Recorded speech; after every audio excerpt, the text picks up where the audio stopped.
Ketika Anda melakukan itu karena petunjuk hadis, maka Anda dapat pahala. Paling enak, tidur dapat pahala. Nah, saya pernah lakukan ini, teman-teman sekalian. Itu waktu di pesantren tuh. Kalau sudah diberikan waktunya, Anda tidak minta, Anda butuh waktu apa lagi? Ayo, yang katanya mohon kepada Allah, minta keturunan terbaik, rizki terbaik, pasangan terbaik, ya perilaku yang baik, waktu ini. Nah, apa doa di antara yang dimohonkan? Ini saya tunjukkan ada di Abu Daud, dan inilah doa yang paling cepat diijabah di antaranya oleh Allah Subhanahu wa taala. Awas hati-hati, karena ini peluang diampuni dosa cukup besar di sini. Dan seketika Allah yang mengampuni. Seketika Allah langsung yang mengampuni. Jadi ada orang yang ketika istighfar di waktu sahar, seketika diampuni oleh Allah Subhanahu wa taala. Bagaimana caranya? Mari kita lihat. Maaf ya, maaf sekali lagi, kalau di pekerjaan ada kesulitan, minta saat itu. Di rumah tangga ada masalah, minta saat itu. Ya. Dalam kehidupan ada persoalan, minta saat itu. Walaupun tidak ada apa-apa dalam kehidupan dunia, minta surga terbaik yang di akhirat. Maka ini di antara sunnah. Setelah Anda kerjakan itu, saya katakan pada Anda, insya Allah akan terjadi perubahan dalam hidup Anda minimal di hari itu. Gak percaya silakan. Saya akan coba, demi Allah saya katakan. Silakan coba, bedakan rasanya, rasakan bedanya, dan pasti akan terasa bedanya. Bangun malam ini, siapkan, kompak dengan keluarga. Anda kompak aja, mah kita bangun jam sekian ya. Anak-anak kita bangunin deh. Kita bangunin. Siapin misalnya bangun 2:30, bangun jam 3, kita sholat. Walaupun 2 rakaat dulu nggak apa-apa, witir 1 rakaat. Tapi kita amalkan ini. Silahkan Anda cek ya. Demi Allah saya katakan, maka di hari itu akan terjadi perubahan pada diri Anda ketika Anda mengerjakan seperti apa yang tadi disampaikan. Cek. Di rumah akan tenang, diri Anda pun akan lebih nyaman, pekerjaan akan lebih tertib, dan keberkahan akan hadir dalam kehidupan Anda. Itu yang menyebabkan Uthman bin Affan, Abdurrahman bin Auf, Tamim Ad-Dari, dan sahabat yang lainnya tidak pernah meninggalkan sholat malam selama hidupnya. Hati-hati ya. Nanti ada beberapa keistimewaan ketika Anda bisa amalkan itu semua. Bahasan pertama, istighfar. Memperbanyak istighfar. Kedua, doa. Dan ketiga, rehat sejenak. Jadi ada ahli surga yang punya kebiasaan di bumi. Ada ahli surga yang punya kebiasaan di bumi. Kalau Anda ingin lihat ahli surga spesial, sedang ada di muka bumi, lihat orang yang rajin tahajud, ya pasca tahajud, salah satunya dia perbanyak istighfar kepada Allah Subhanahu wa taala di poin ini. Jadi, maaf, setelah selesai tahajud, Anda salam kanan, kiri, selesai kemudian witirnya, ada peluang nih amal lagi. Ya. Jangan langsung istirahat. Walaupun cuma 1 kalimat. Jeda sebentar. Hadirkan ketenangan setelah ibadah. Syukuri itu semua. Setelah itu baru kemudian Anda kondisikan hati untuk bisa mendekat kepada Allah. Baru Anda ungkapkan kalimat Astaghfirullahaladzim. Astaghfirullahaladzim. Astaghfirullahaladzim. La ilaha illa huwal hayyul qayyum wa atubu ilaih. Astaghfirullah. Astaghfirullah. Astaghfirullah. Nah, disinilah teman-teman 2 hal bisa kita kerjakan. Sekarang kita bicara bagaimana cara beristighfar seperti diisyaratkan Al-Quran ini. Kita ambil bagian pertama. 1. Awas hati-hati. Karena ini peluang diampuni dosa cukup besar di sini. Dan seketika Allah yang mengampuni. Seketika Allah langsung yang mengampuni. Jadi ada orang yang ketika istighfar di waktu sahar, seketika diampuni oleh Allah Subhanahu wa taala. Bagaimana caranya? Mari kita lihat. Jadi kalau Anda beristighfar, memohon ampun dari kesalahan atau dosa, jangan sekedar kalimat itu keluar di lisan. Hanya formalitas, ya Allah ampuni saya, ampuni saya. Setiap kalimat yang disampaikan dalam Al-Quran, ingat baik-baik, ataupun dalam hadis, itu selalu diistilahkan dengan zikir namanya. Zikir. Ingat baik-baik ya, setiap kalimat kebaikan yang diungkapkan di lisan, itu selalu diistilahkan oleh Quran dengan zikir. Misal, tadi yang astagfirullah, subhanallah, alhamdulillah, yang kita kerjakan ba'da salat, kita kan ba'da salat kita kerjakan astagfirullah, kan istighfar kan? Baik ya, di hadis Muslim, hadis 591. Ya, Nabi kemudian mengucapkan astagfirullah, astagfirullah, astagfirullah. Allahumma antas salam, winkas salam, tabaraka ya dzal jalali wal ikram. Di hadis Muslim hadis 593 kemudian mengatakan la ilaha illallah wahdahu la syarika lah, lahul mulku wa lahul hamdu wa huwa ala kulli syai'in qadir. Lalu setelah itu subhanallah, alhamdulillah, Allahu akbar. Zikir ini disebut zikir di Quran. Di Quran surah keempat ayat 103. Paling kanan sebelah atas, ada sedikit ke tengah. Lihat kalimatnya. Fa idza qadaitumus salata fadhkurullaha. Kalau Anda tuntas mengerjakan sholat, segeralah berzikir kepada Allah Subhanahu wa taala. Nah, apa itu zikir? Zikir itu bukan sekedar kalimat yang diungkapkan, tapi zikir secara bahasa saja sudah mengandung arti sesuatu yang teringat. sesuatu yang dirasakan. Ingat dan dirasakan. Di ketika Anda beristighfar, tadi ingat baik-baik.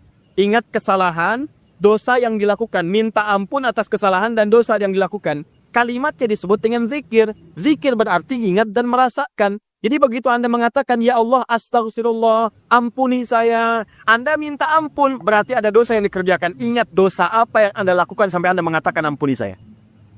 Ini bukan cuma di lisan. Ini begitu Anda istighfar, itu enak Pak. Di keheningan malam. Saat tidak banyak suara bising. Dan Anda menyadari kesalahan Anda pada saat itu. Begitu air mata Anda jatuh, tumpah saat itu. Kemudian kalimat yang Anda rasakan seketika ampunan dari Allah itu turun kepada Anda semua. Itu yang pertama mesti Anda lakukan. Jadi begitu selesai tahajud, ingat-ingat, perbanyak istighfar. Hatinya nyaman. Setelah ketenangan itu ada, saya agak cepat baru masuk ke nomor 2. Apa nomor 2 itu? Ini yang saya maksudkan. Awas kalimatnya hati-hati. Memperbanyak doa kepada Allah Subhanahu wa Ta'ala. Dan inilah doa yang paling cepat diijabah diantaranya oleh Allah Subhanahu wa Ta'ala. Doa yang dipanjatkan di keheningan akhir sepertiga malam, menjelang fajar, dalam keadaan pasca istighfar, bahkan langsung dikatakan di hadis qudsi, jika Anda meminta, maka tidak akan pernah ditolak. Siapa yang meminta, aku berikan. Siapa yang berdoa, aku kabulkan. Siapa yang istighfar, man istaghfara li ghafartu lah, aku ampuni semua dosa-dosanya. Aku ampuni semua dosa-dosanya. Anda bayangkan. Setelah itu, dosa diampuni, tenang ada, tinggal Anda memohon kepada Allah. Siapa yang meminta, aku berikan. Siapa yang berdoa, aku kabulkan. Itu janji Allah di hadis qudsi. Dan hadis qudsi ini diriwayatkan langsung oleh 30 orang sahabat senior di Tobaqoh pertama, tingkat pertamanya. Dia yang menerima dari Nabi itu hampir semua sahabat yang senior, 30 orang. Anda minta tuh, ini kesempatan. Mungkin inilah waktu yang doa-doa Anda yang dulu itu mungkin belum terkabul. Anda diminta berada di waktu itu. Kalau sudah diberikan waktunya Anda tidak minta, Anda butuh waktu apa lagi? Ayo, yang katanya mohon kepada Allah minta keturunan terbaik, rizki terbaik, pasangan terbaik, ya perilaku yang baik, waktu ini. Nah, apa doa di antara yang dimohonkan? Ini saya tunjukkan ada di Abu Daud, nomor hadis 1427. Kemudian di At-Tirmidzi, nomor hadis 3566. 3566. Imam At-Tirmidzi di antara yang mendawamkan malamnya tahajud. Bahkan berdoa. Terus istighfar. Sampai buta matanya. Ya, orang bertanya, Syekh lima hakaza, kenapa Anda mesti seperti ini? Dia imam besar, ahli tahajud, ahli Quran, menulis juga Al-Jami' As-Sahih, yang dikenal dengan Sunan At-Tirmidzi, ahli hadits juga, tapi di akhir hidupnya banyak menangis sampai buta matanya. Ditanya kenapa sampai begini? Kata beliau, saya khawatir dan takut ketika diwafatkan dan menghadap kepada Allah belum cukup bekal saya dipandang oleh Allah Subhanahu wa Ta'ala. Ada seorang imam sampai menangis mata buta. Ditanya kenapa? Takut saat pulang bekalnya belum cukup. Ya, coba lihat kita. Imam bukan, makmum kadang-kadang. Cita-cita masuk surga, surganya Firdaus bersama Nabi lagi. Berapa amalannya dibandingkan dengan orang-orang soleh terdahulu? Paham? Baik. Kemudian ada juga di An-Nasa'i. Kalau At-Tirmidzi nama aslinya bukan At-Tirmidzi, nama aslinya Muhammad. Muhammad tinggal di Tirmidz, dikenal dengan At-Tirmidzi. Beliau hafal 500.000 hadits. Ya, dan hafalnya lancar sekali, ringan mengucapkan, lunak menyebutkan.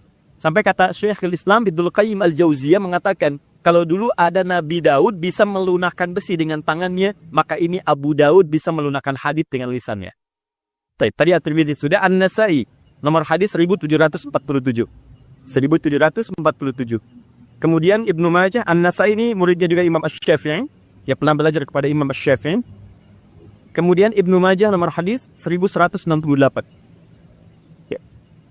Semua hadis yang diriwayatkan oleh para imam ini sumbernya dari seorang sahabat, menantu Nabi SAW, yang juga sering dibangunkan oleh Nabi SAW untuk menunaikan salat malamnya, yaitu sahabat Ali bin Abi Thalib radhiyallahu taala anhu. Apa di antara doanya? Allahumma inni a'udzu biridhaka.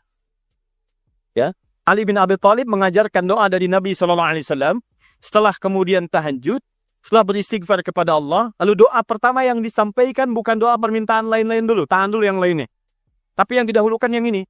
Ya Allah, Allahumma inni a'udzubika biridhaka min sakhatik. Ya Allah, saya berlindung kepadamu dengan mengharap ridhamu.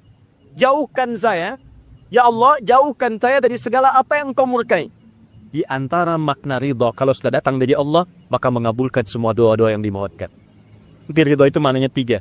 mengabulkan doa yang dimohonkan, mengampuni dosa yang pernah berlangsung dalam kehidupan, dan yang ketiga memberikan solusi dari semua persoalan yang Anda hadapi dalam kehidupan. Teruskan. Wa bimu'asatika min uqudatik. Wa bimu'asatika, dan hamba berlindung kepadamu ya Rabb dengan segala penjagaan dan pemaafanmu. Mu'afah itu adalah sifat penjagaan dan pemberian maaf. Anda dijaga oleh security, terjaga, nyaman Anda. Anak dijaga orang tua, nikmat, nyaman. Tapi apakah selamanya bersama security? Tidak. Selamanya bersama orang tua, mungkin terpisah. Kalau Anda titipkan diri Anda kepada Allah, maka siapa yang bisa mengganggu Anda dalam kehidupan? Maka Anda bermohon kepada Allah, ya Allah, tolong jaga hamba ya Allah. Dan kalau salah, kalau maafkan hamba. Dan yang lebih hamba mohonkan, tolong jaga hamba dari uqubatik, dari hukuman-hukuman. Nah, hukuman dunia dan siksa akhirat itu disebut dengan uqubah. Maka Anda bermohon kepada Allah, ya Allah, kalau ada perilaku saya yang tidak baik, yang bisa menghadirkan percepatan hukuman di dunia, mohon lindungi saya. Lindungi saya, karena Anda tidak tahu sedang mengerjakan apa yang mungkin Allah murka dengan Anda. Dan kalau ada jalan kembali saya, yang berpotensi menghadirkan hukuman abadi di akhirat, mohon lindungi saya, jaga saya dan maafkan kesalahan saya. Karena kalau cuma dijaga nggak ada pemaafan, masuk juga ke situ. Tapi ketika Anda dimaafkan dari kesalahan-kesalahan Anda, dijaga oleh Allah ketika saat itu, maka nikmat yang Anda peroleh pada saat itu. Paham ya? Nah, maka ini kalimat setelah itu Anda puji Allah. La ukhsi setelah Anda ada. Ya Allah, saya tak mampu menghitung kebaikan, kemuliaan, dan pujian darimu. Karena itu pujian yang disampaikan karena kebaikan berlimpah yang tak terukur, yang tidak terukur. Seakan-akan Anda katakan, ya Allah, Engkau sudah banyak berbuat baik kepada saya, ya Allah. Saya nggak bisa menghitung, ya Allah. Saya nggak bisa menghitung. Anta kama astaita ala nafsik. Hitungannya sesuai dengan apa yang Kau hitung saja. Saya tak mampu menghitung. Tapi mohon, ya Allah, di balik segala kebaikan yang tak terhitung itu, saya minta kepadamu, ya Rabb, tolong jaga saya, ya Allah, dari segala hukuman-Mu, dan tolong ridhoi saya dan jaga saya, ya Allah, dari segala hal-hal yang mengundang murka-Mu. Itu yang paling indah. Maka sejak saat itu, insya Allah Anda akan dijaga dalam kehidupan harian Anda. Setelah itu silahkan bebas mau minta apa. Masalah dunia, ya Allah besok saya mau ujian, ya Allah, mohon mudahkan ya Rabb. Yang ketiga, ingat setelah tadi istighfar, kemudian berdoa, ya berdoa. Setelah itu rehat sejenak untuk persiapan subuh. Jadi begitu sudah istirahat sejenak, nanti begitu subuh segar kembali kita. Segar, enak, nyaman. Begitu Allah Akbar, Allahu Akbar, subuh sudah siap. Ya, kalau wudu batal, perbaiki wudu. Kalau tidak, kita sudah dalam keadaan tenang. Boleh. Tandarat. Nah, itu sunnah. Ketika Anda melakukan itu karena petunjuk hadis, maka Anda dapat pahala. Paling enak. Tidur dapat pahala. Terbayangkan. Sandaran dapat pahala. Itu paling indah. Nah, saya pernah lakukan ini, teman-teman sekalian. Itu waktu di pesantren tuh. Ya, malam ke masjid. Kalau ujian orang ke kelas, kadang-kadang dia ke kelas sampai larut malam, saya ke masjid. Bawa buku juga kita. Ya. Kemudian malamnya sholat. Ya, kemudian setelah itu kita istighfar, berdoa, minta. Ketiduran tuh sebentar. Ya, kalau ke masjid itu kenapa ketiduran di masjid paling enak? Karena menjelang subuh pasti orang ke masjid semua kan? Pasti bangun tuh. Baik. Hampir setiap saya yang tertidur itu selalu bermimpi. Terjadi soal. Bangun lagi. Alhamdulillah. Sholat. Begitu masuk ruangan ujian, soalnya persis seperti yang dilihat tadi malam. Ngelihat. Hampir selesai. Pernah 1 kali dibagikan. Itu dibagikan nih, kayak semalam nih. Saya isiin aja tuh. Begitu selesai bagikan, saya selesai mengerjakannya. Saya bilang, saya selesai, Pak. Selesai katanya. Kan baru saya bagi, tapi saya selesai. Diambil oleh beliau, dilihat. Nah, sementara ke depan dulu, nak ya. Kamu duduk di depan di sini. Tolong lihat teman-teman yang sedang mengerjakan ujian. Bapak beresin administrasi dulu, nih. Selesai. Tapi itu nyaman, enak gitu ya. Saya anjurkan teman-teman, adik-adik terutama yang masih kuliah, masih dekati Allah. Karena Allah yang punya pengetahuan. Dekati yang punya, maka Anda akan diberikan hal yang terbaik. Itu ada rumusnya di Quran surah kedua Al-Baqarah di ujung ayat 282. Paling kiri sebelah bawah, paling ujung. Wattaqullah wa yu'allimukumullah. Tingkatkan takwamu kepada Allah, maka Allah akan mengajarkan pengetahuan kepadamu. Apa di antara mana takwa itu? Tambah ibadahnya. Di antaranya tahajud. Makanya orang tahajud dibuka dengan kalimat takwa. Tadi Quran surah 51 ayat 15. Innal muttaqina fi jannatin wa uyun. Sebagian orang takwa tinggal di taman surga. Apa amalannya? Innahum kanu qabla dzalika muhsinin, kanu qalilan minal laili ma yahja'un. Sedikit tidurnya, bangun malam. Wabil ashari hum yastaghfirun, istighfar. Nah, saya sarankan walaupun Anda dalam beraktivitas keseharian, setelah itu istighfar, sebelum rehat, ayo perbanyak doa. Doa, maaf ya maaf sekali lagi, kalau di pekerjaan ada kesulitan, minta saat itu.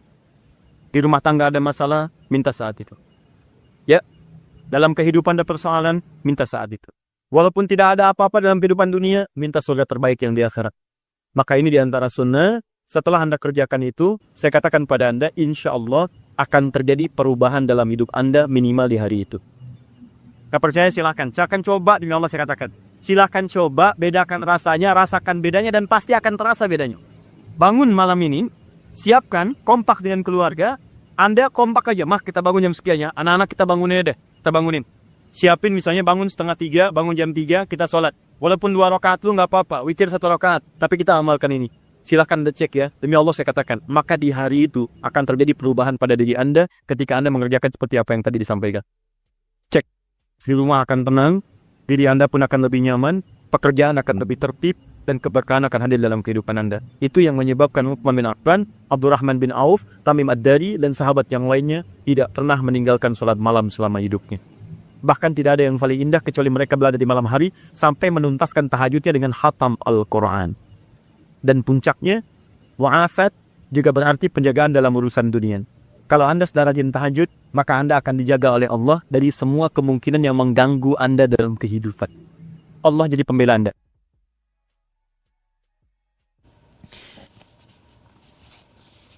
Innamat taubatu 'ala Allahi lilladzina ya'maluna as-su'a bijahalatin thumma yatubuna min qarib. Sungguh taubat yang diterima oleh Allah itu subhanahu wa ta'ala, taubat yang diterima oleh Allah itu subhanahu wa ta'ala adalah taubat 3. Wa ma ubarri'un nafsi innan nafsa la'ammaratun bis-su' illa ma rahimah. 37. Fatalaqqa Adamu min rabbih kalimatin fataba 'alaihi. Adam menerima talaqi ayat-ayat taubat.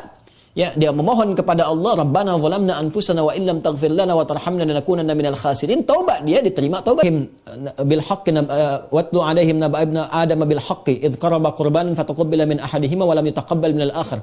Muhammad SAW kisah ayat 17, innamat taubatu 'ala Allahi lilladzina ya'maluna as-su'a bijahalatin. Ayat 18-nya, wa laysatit taubatu lilladzina ya'maluna as-sayyi'at.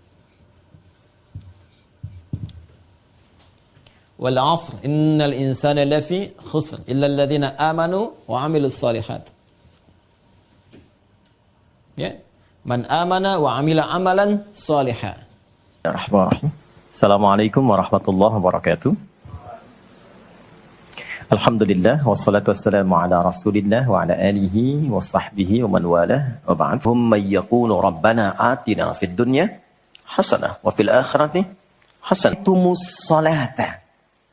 Maka jika Anda telah tuntas mengerjakan sholat, fadhkurunani anallahu la ilaha illa ana fa'budni wa aqimis salata lidzik. Subhanalladzi asra bi dzikra rahmati rabbika abdahu Zakaria. Nabi Nuh 17 ayat 3, innahu kana abdan syakura.